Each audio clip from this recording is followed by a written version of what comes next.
Hello friends, welcome back to my channel. मैं हूं शेखर। आ गया हूं एक और नई वीडियो लेकर। तो दोस्तों, इस वीडियो में हम देखने वाले हैं सामान्य ज्ञान के महत्वपूर्ण प्रश्नों को। सभी के सभी प्रश्न दोस्तों घटना चक्र की बुक से लिए गए हैं। तो चलिए दोस्तों, वीडियो की शुरुआत करते हैं। सभी परीक्षाओं के लिए दोस्तों महत्वपूर्ण है। मुझे उम्मीद ही नहीं, पूरा विश्वास भी है कि आप अंत तक जरूर से देखेंगे। पहला प्रश्न है यहाँ पर हमारा, पंचायत चुनाव होते हैं। तो दोस्तों यहाँ पर आपको बताना है कि पंचायत चुनाव कितने वर्षों में होते हैं। इसका सही उत्तर होगा यहाँ पर हमारा, प्रत्येक 5 वर्ष में होते हैं। आप सभी को दोस्तों भली भांति पता है, अब होंगे 2024 में। तो प्रत्येक 5 वर्ष में होते हैं पंचायत चुनाव। ऑप्शन नंबर बी होगा इसका बिल्कुल बिल्कुल सटीक उत्तर। अनुच्छेद 243 का दोस्तों ई आता है कि उसमें दोस्तों बताया गया है कि पंचायतों की अवधि कितनी होगी। तो पंचायतों की अवधि दोस्तों कितनी होगी, 5 वर्ष की होगी। ये आपको याद रखना है। और अनुच्छेद 243 आई दोस्तों, ये भी बहुत ज़्यादा महत्वपूर्ण प्रश्न है, बार बार प्रश्न बनता है। इसमें दोस्तों ये बताया गया है कि अनुच्छेद 243 आई में वित्त आयोग का गठन राज्यपाल करेगा, और ये भी दोस्तों कब करेगा, 5 वर्ष की समाप्ति के बाद। अगला प्रश्न है यहाँ पर हमारा, भारत के सर्वाधिक कोयला भंडार पाए जाते हैं। जबरदस्त दोस्तों प्रश्न है। इसका सही उत्तर हो जाएगा यहाँ पर हमारा, कोयला का सबसे बड़ा दोस्तों भंडार पाया जाता है झारखंड। इसका सही उत्तर होगा ऑप्शन नंबर बी, धनबाद जो है झारखंड में। और इसके बाद दोस्तों नंबर आता है ओडिशा का। तो इसका सही उत्तर हो जाएगा, भारत के सर्वाधिक कोयला भंडार पाए जाते हैं झारखंड में। अगला प्रश्न है यहाँ पर हमारा, निम्न में से किस शासक ने सर्वप्रथम जजिया कर समाप्त किया। अकबर, मोहम्मद बिन तुगलक, जैनुल आबदीन, हुसैन शाह सरकी। तो दोस्तों इसका सही उत्तर होगा यहाँ पर हमारा ऑप्शन नंबर ए, सर्वप्रथम जजिया कर दोस्तों समाप्त किया था जैनुल आबदीन ने। ऑप्शन नंबर ए होगा इसका बिल्कुल सही उत्तर। अगर दोस्तों आए कि प्रश्न, अकबर ने जजिया कर को कब समाप्त किया, दोस्तों ये क्या था, 1564 में अकबर ने जजिया कर को समाप्त किया था। और इसके बाद दोबारा दोस्तों लगाया था 1575 में। उसके बाद दोस्तों फिर समाप्त कर दिया था अकबर ने 1580 के आसपास। फिर दोस्तों एक बार एक परीक्षा हुई थी, उसमें पूछा गया था कि अकबर के जजिया कर समाप्त करने के बाद दोस्तों किस शासक ने जजिया कर पुनः लगाया था। दोस्तों ये लगाया था औरंगजेब ने। बहुत ज़्यादा महत्वपूर्ण प्रश्न है, पूछा जा चुका है प्रश्न। औरंगजेब ने दोस्तों जजिया कर कब लगाया था, ये लगाया था 1679 में। दोस्तों ये ईयर भी पूछा गया था, इसलिए महत्वपूर्ण है। यूके SSC के एग्जाम में दोस्तों इस तरह के प्रश्न अक्सर बनते हैं। अगला प्रश्न है यहाँ पर हमारा, टोडरमल ने किस क्षेत्र में ख्याति अर्जित की। तो इसका सही उत्तर हो जाएगा दोस्तों, टोडरमल ये किस क्षेत्र में ख्याति अर्जित की, ये हो जाएगा भू राजस्व। ऑप्शन नंबर बी होगा इसका बिल्कुल सही उत्तर। टोडरमल दोस्तों जो अकबर के दोस्तों दरबार में नवरत्न थे, उन नवरत्नों में से दोस्तों एक था कौन, टोडरमल। और टोडरमल दोस्तों अकबर के समय शुरू हुई भूमि पैमाइश का आयोजन टोडरमल दोस्तों जो टोडरमल है इसके द्वारा ही किया गया था। तो इसका सही उत्तर हो जाएगा भू राजस्व। अगला प्रश्न है, जेम्स एंड्रयूज रैमजे भारत के किस गवर्नर जनरल का वास्तविक नाम है। दोस्तों जबरदस्त प्रश्न है। रैमजे से दोस्तों आपको याद आ गया होगा सर हेनरी रैमजे। इनके ही दोस्तों ये ताऊ जी के बेटे थे। तो इसका सही उत्तर होगा दोस्तों ये जेम्स एंड्रयूज रैमजे। दोस्तों ये भारत के किस गवर्नर जनरल का वास्तविक नाम है, दोस्तों ये है लॉर्ड डलहौजी का। बहुत ज़्यादा दोस्तों महत्वपूर्ण प्रश्न है। लॉर्ड डलहौजी दोस्तों अक्सर प्रश्न बनते हैं। राज्य हड़प नीति किसके समय दोस्तों ये हुई थी, लॉर्ड डलहौजी। ये प्रश्न सीधे सीधे कई बार पूछा जाता है। भारत में दोस्तों पहली रेलगाड़ी किसके समय चली थी, वो भी दोस्तों डलहौजी के समय ही चली थी। और एक एग्जाम में पूछा गया था कि सिक्किम पर आक्रमण किसके समय हुआ, तो ये भी दोस्तों डलहौजी ने ही किया था। ये प्रश्न भी पूछा जा चुका है।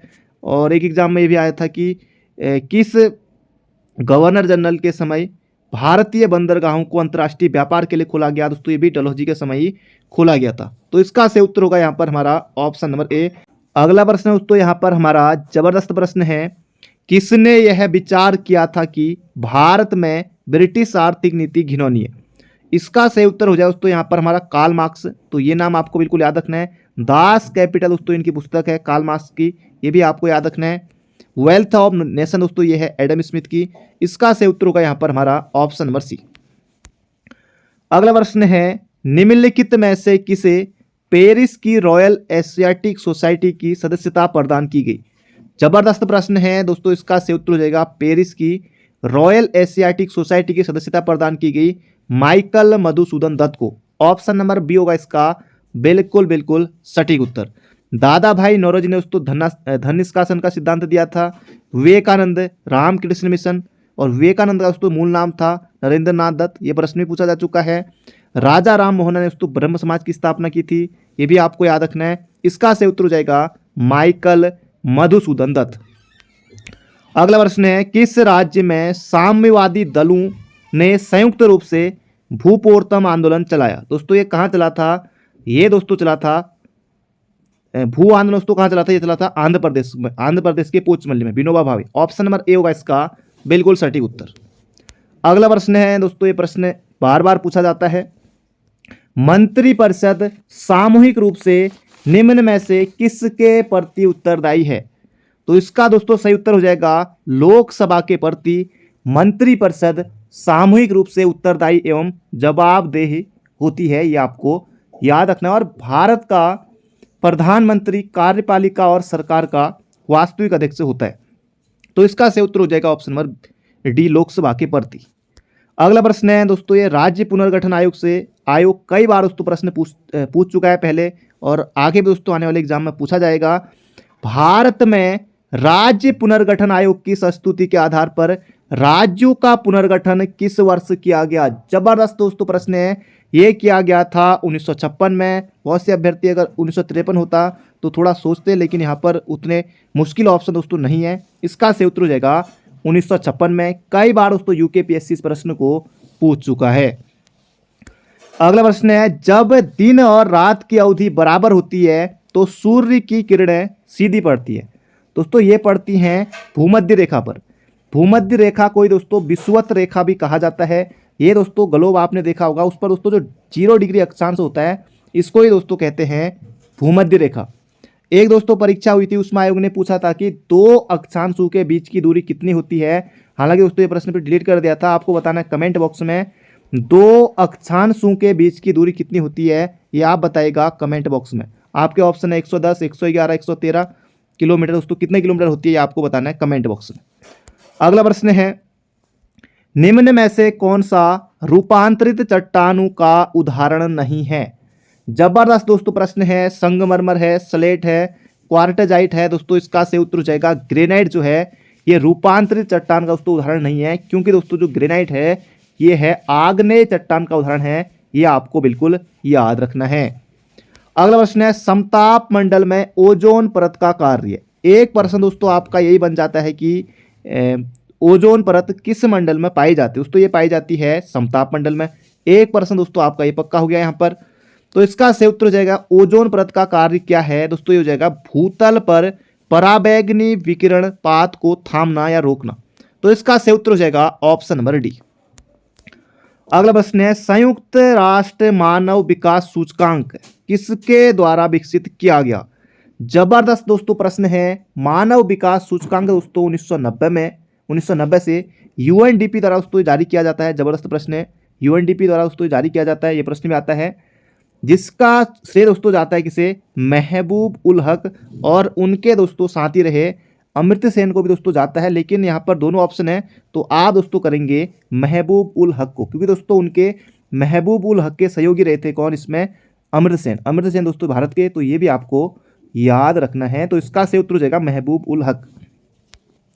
अगला प्रश्न है, नरेगा को मनरेगा नाम कब दिया गया? दोस्तों ये दिया गया था, पहले दोस्तों ये जान लीजिए कि नरेगा की स्थापना कब होती है। दोस्तों ये होती है 2 फरवरी 2006 को। बाकी मनरेगा दोस्तों ये महात्मा गांधी के नाम पर दोस्तों कब किया गया? 2 अक्टूबर 2009 को। ऑप्शन नंबर सी होगा इसका बिल्कुल सटीक उत्तर। अगला प्रश्न है, ई व्यापार ई कॉमर्स का अर्थ है। दोस्तों इस तरह के प्रश्न अक्सर परीक्षा में पूछे जाते हैं। तो ई व्यापार दोस्तों ई कॉमर्स का अर्थ है इंटरनेट पर व्यापार। ऑप्शन नंबर सी हो जाएगा इसका बिल्कुल सही उत्तर। सी फॉर चंपा, तो इसका बिल्कुल सही उत्तर है। तो बढ़ते हैं अगले प्रश्न की तरफ। अगला प्रश्न है, निम्नलिखित में से किसने आगरा शहर की स्थापना की थी? दोस्तों इसका सही उत्तर हो जाएगा आगरा शहर की स्थापना किसने की थी? सिकंदर लोदी ने की थी 1504 में। ये भी आपको याद रखना है। अगला प्रश्न है हरिजन के प्रारंभकर्ता कौन थे दोस्तों? हरिजन पत्रिका इसे हो जाएगा महात्मा गांधी। अगर यहाँ पर भीमराव अंबेडकर होता तो बहुत से बच्चे भीमराव अंबेडकर भी टिक करते, पर आपको दोस्तों नहीं करना है। इसका से उत्तर हो जाएगा महात्मा गांधी। अगला प्रश्न है बिल्कुल आसान प्रश्न है दोस्तों, सदाबहार प्रश्न है। ब्रह्म समाज के संस्थापक कौन थे दोस्तों? ब्रह्म समाज कब? 1828 में, और इसके संस्थापक थे राजा राम मोहन राय। राजा राम मोहन राय को दोस्तों भारतीय पुनर्जागरण का जनक भी कहा जाता है, ये भी याद रखिएगा। तो इसका से उत्तर हो जाएगा राजा राम मोहन राय। अगला प्रश्न है यहाँ पर हमारा सुपर 301 संबंधित है दोस्तों, ये प्रश्न भी पहले पूछा जा चुका है परीक्षा में। सुपर 301 दोस्तों ये संबंधित है मुफ्त व्यापार में अवरोध। दोस्तों ये अमेरिकी एक व्यापार कानून है, तो इसका से उत्तर हो जाएगा ऑप्शन नंबर डी। अगला प्रश्न है समानांतर फसल का उदाहरण है। जबरदस्त प्रश्न है, समानांतर फसल का दोस्तों उदाहरण कौन सा है? समानांतर आलू और धान। दोस्तों आलू और धान को तो एक साथ नहीं बोते हैं, गलत हो जाएगा। ज्वार और आलू ये भी गलत है। कपास के साथ गेहूं नहीं, धान के साथ कपास होता है भी गलत है। तो ये हो जाएगा दोस्तों गेहूं और सरसों, ऑप्शन नंबर बी हो जाएगा इसका से उत्तर। समानांतर फसल ये हो जाएगा ऑप्शन नंबर बी, गेहूं और सरसों एक साथ बोते हैं। अगला प्रश्न है निम्नलिखित में से ऊर्जा का कौन स्रोत व्यावसायिक नहीं है? जबरदस्त प्रश्न है, कौन सा दोस्तों नहीं है? यहां पर आपको बताना है परमाणु ऊर्जा है, प्राकृतिक गैस है, पेट्रोलियम है दोस्तों, ये हो जाएगा बायोगैस। इसका से उत्तर हो जाएगा यहाँ पर हमारा ऑप्शन नंबर डी। अगला प्रश्न है यहाँ पर हमारा सेतु समुद्रम परियोजना में नौ परिवहन नहर की लंबाई कितनी है? दोस्तों जबरदस्त प्रश्न है, यह है 167 किलोमीटर है, और मन्नार की खाड़ी और पाक की खाड़ी को दोस्तों ये जोड़ती है, ये आपको याद रखना है। अगला प्रश्न है यहाँ पर हमारा निम्नलिखित में से कौन सा संविधान के अनुच्छेद 3 के तहत संसद के एक कानून द्वारा संभव नहीं है? नए राज्यों का गठन। नए राज्यों का गठन दोस्तों ये है राज्यों के क्षेत्रों में परिवर्तन कर सकते हैं, राज्यों की सीमाओं में परिवर्तन, ये भी। इसका से उत्तर हो जाएगा राज्यों का प्रवेश या स्थापना दोस्तों, ये अनुच्छेद 2 में है। तो इसका से उत्तर हो जाएगा यहाँ पर हमारा ऑप्शन नंबर डी।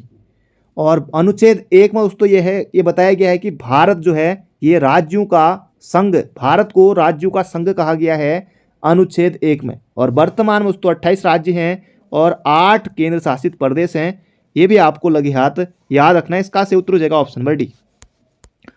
अगला प्रश्न है निम्नलिखित में से किसने भारतीय संविधान की प्रस्तावना को हमारे संप्रभु प्रजातांत्रिक गणतंत्र की जन्म कुंडली कहा? जबरदस्त दोस्तों प्रश्न है, ये कहा था कन्हैया लाल मणिकलाल मुंशी, यानी कि option number D KM. Munshi.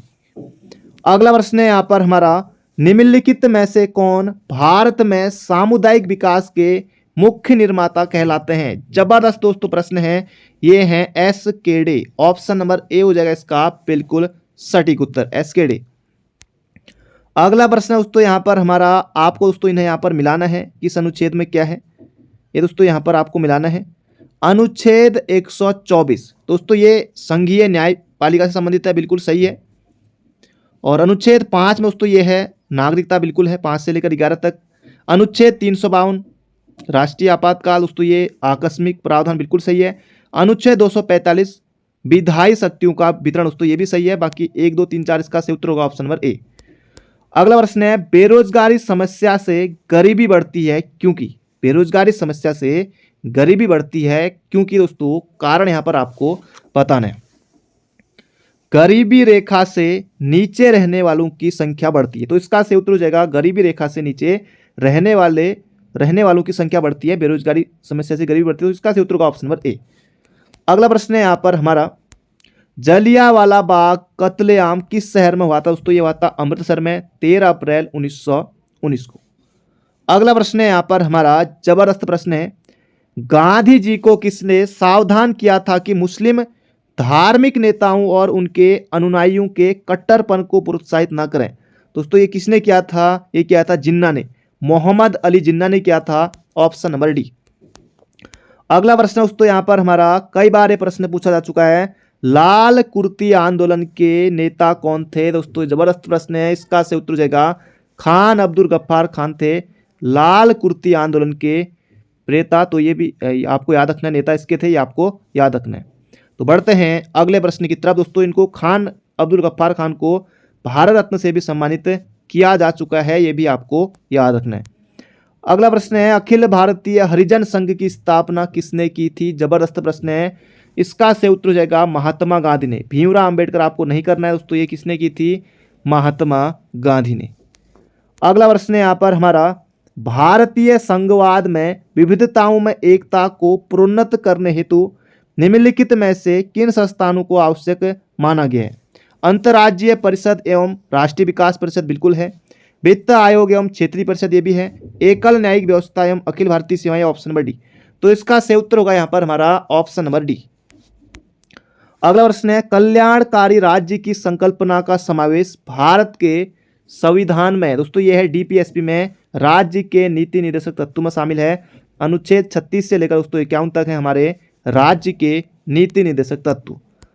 अगला प्रश्न है 11वीं पंचवर्षीय योजना का मुख्य भाव है। तो इसका सही उत्तर हो जाएगा तीव्रतर एवं अधिक सम्मिलित वृद्धि, ऑप्शन नंबर डी। अगला प्रश्न है राष्ट्रीय कृषि बीमा योजना भारत में किस वर्ष प्रारंभ हुई?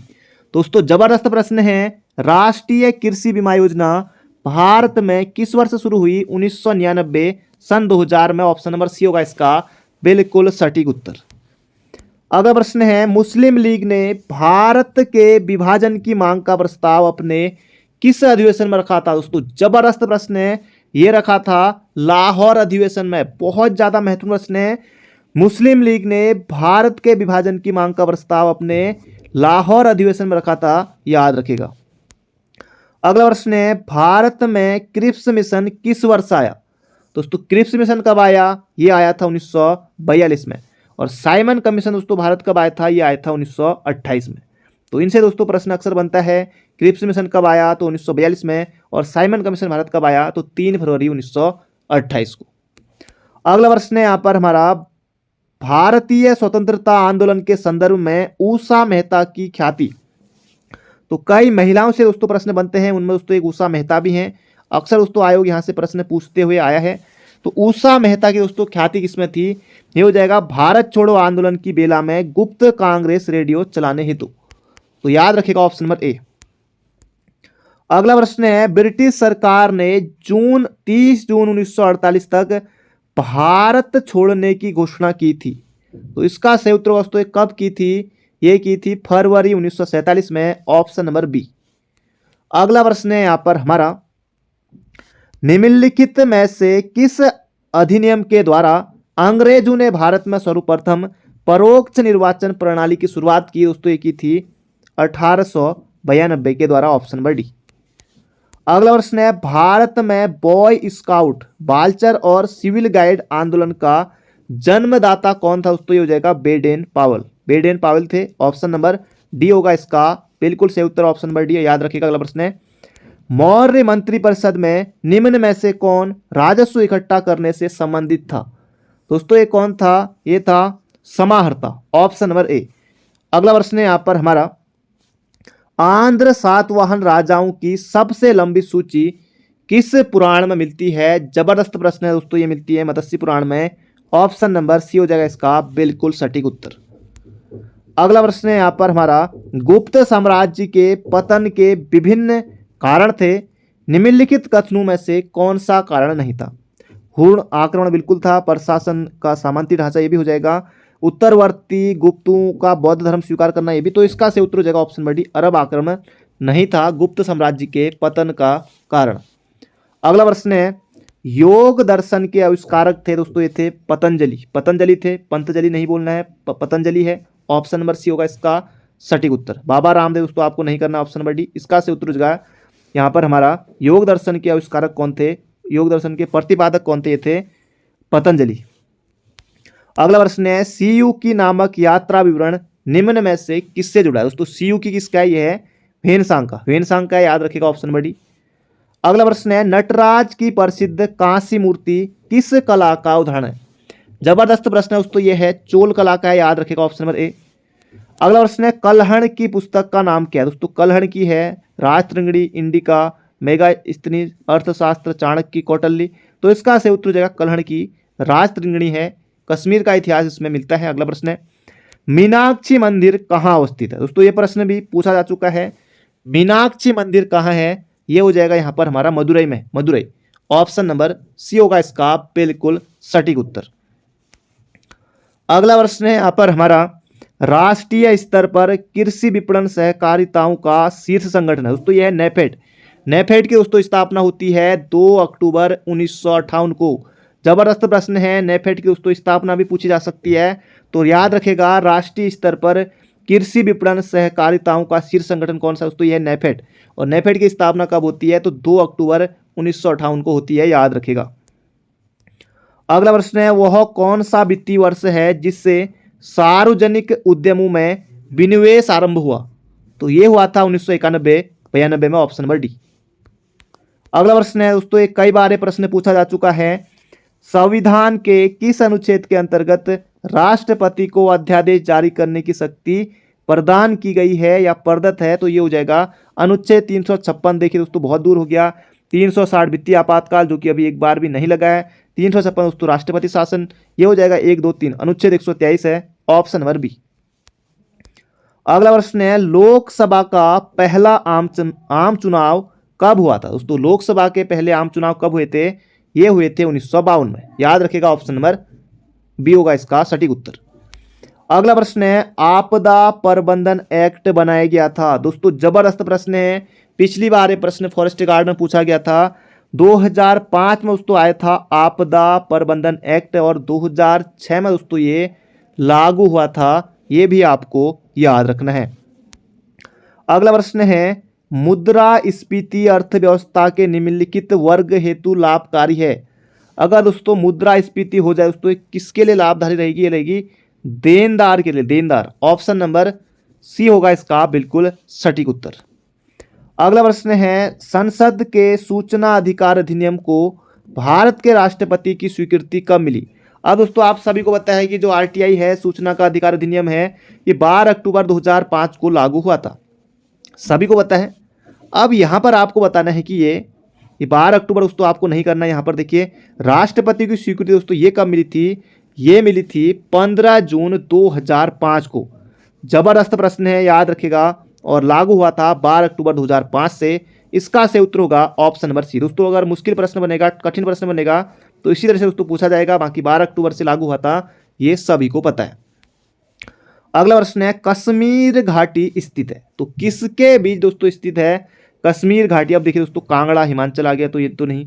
महाभारत, धौलधार, पीर पंजाल, महाभारत। इसका से उत्तर हो जाएगा पीर पंजाल और हिमाद्री पर्वत श्रेणियों के मध्य है।